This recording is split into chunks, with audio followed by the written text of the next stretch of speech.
Bayangin lo bangun pagi, buka Maps, dan hampir semua negara di dunia berwarna merah. Bukan karena ada bencana, bukan karena ada game, tapi karena itu memang wilayah kekuasaan satu kerajaan. Di era itu, ada satu negara yang bisa dengan bangga bilang, matahari nggak pernah terbenam di wilayah gua. Dan negara itu adalah Inggris.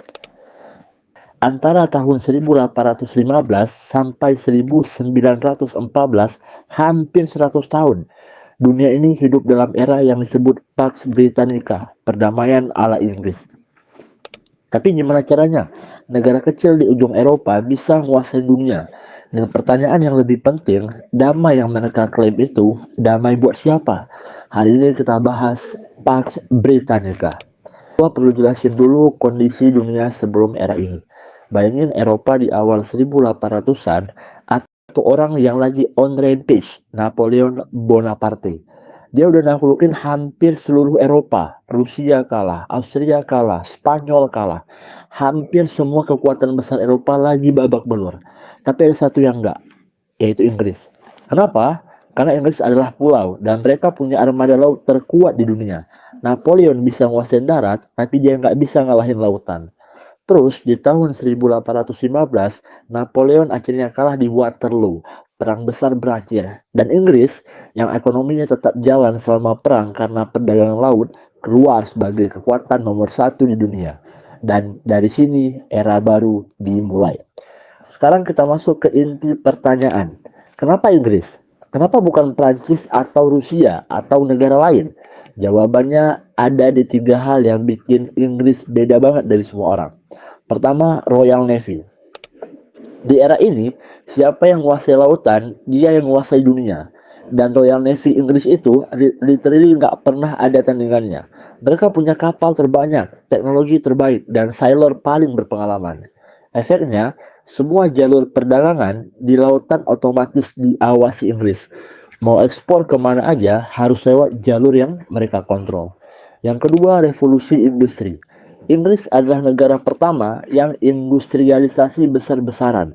Pabrik-pabrik mereka bisa produksi barang jauh lebih murah dan lebih cepat dibanding negara manapun. Kain lebih murah dari Inggris, besi lebih murah dari Inggris, mesin cuma ada di Inggris. Semua negara jadi pelanggan mereka dan itu mengalirkan uang masuk ke Inggris secara terus-menerus. Ketiga, keuangan dan perdagangan global. London jadi pusat keuangan dunia. Bank of England, pasar saham, asuransi, semua ada di sana. Pound sterling jadi mata uang yang paling banyak dipercaya di dunia.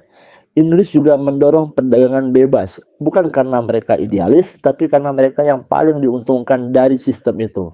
Tiga pilar ini, laut, industri, keuangan, itulah fondasi Pax Britannica.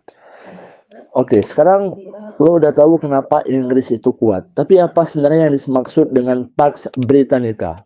Secara harfiah artinya perdamaian Britania. Dan emang antara 1815 sampai 1914 nggak ada perang besar antara negara Eropa, nggak ada konflik skala Napoleon, nggak ada yang berani buka perang langsung dengan Inggris. Kenapa? Karena semua negara tahu kalau lo challenge Inggris, lo bakalan kalah. Armada mereka bisa blokade port lo, hancurin perdagangan dan bikin ekonomi lo kolaps dalam hitungan bulan. Jadi Inggris ini kayak gangster paling kuat di lingkungan. Nggak perlu banyak ancam, karena reputasi aja udah cukup buat bikin orang mikir dua kali. Mereka juga aktif jaga balance of power di Eropa. Kalau ada satu negara mulai terlalu kuat dan bisa ancam posisi Inggris, mereka intervensi, diplomatik dulu, kalau perlu militer. Intinya, Inggris jadi semacam polisi dunia versi abad ke-19. Tapi sekarang gua mau nanya sesuatu yang penting. Kalau Pax Britannica itu era damai, damainya buat siapa? Karena faktanya selama 100 tahun damai ini, Inggris nggak berhenti berperang. Mereka perang terus, tapi bukan melawan negara Eropa. Mereka perang melawan rakyat di Asia, Afrika, dan Timur Tengah. Di India, Inggris eksploitasi sumber daya habis-habisan.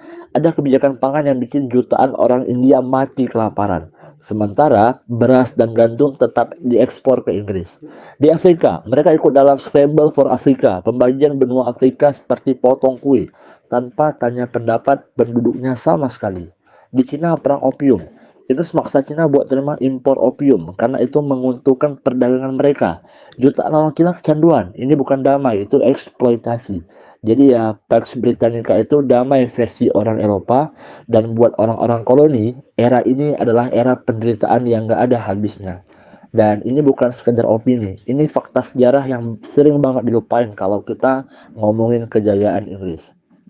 Nah, kenapa berakhir? Oke, balik kita ke cerita utama. Pax Britannica berlangsung hampir 100 tahun, tapi akhirnya berakhir juga. Kenapa? Ada beberapa faktor yang menggerogoti dominasi Inggris. Yang pertama, kebangkitan Jerman. Di akhir 1800-an, Jerman mulai industrialisasi dengan cepat banget.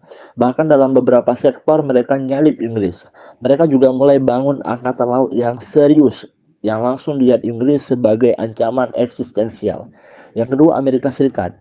Amerika Serikat mulai berkembang menjadi raksasa ekonomi pasca Perang Saudara. Mereka punya sumber daya alam yang luar biasa, populasi besar, dan industri yang tumbuh cepat.